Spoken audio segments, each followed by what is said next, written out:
के धमाके से जाँ भाग अफराद की तादाद 13 हो गई। पुलिस के मुताबिक धमाका सुबह 4 बजे के करीब हुआ। रेस्क्यू हुकाम का कहना है कि इमारत 3 मंजिला थी। धमाका इमारत की पहली मंजिल पर हुआ और हर फ्लोर पर एक कमरा कायम था। तंग गलियों की वजह से रेस्क्यू ऑपरेशन में मुश्किलात का सामना रहा। अब तक 11 लाशें निकाली जा चुकी, 10 साला बच्ची भी शामिल है। मजीद अफराद के मलबे तले दबे होने का खदशा।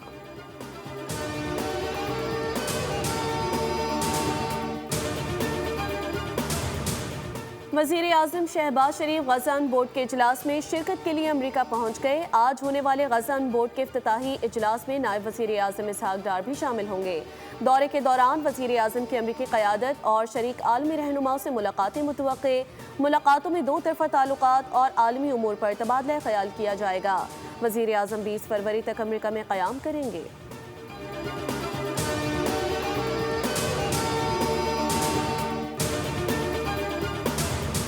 पाकिस्तान स्टॉक मार्केट में शदीद मंदी। 100 इंडेक्स में 2000 से ज़ायद पॉइंट्स की कमी रिकॉर्ड। इंडेक्स 1,76,000 की सतह पर ट्रेड।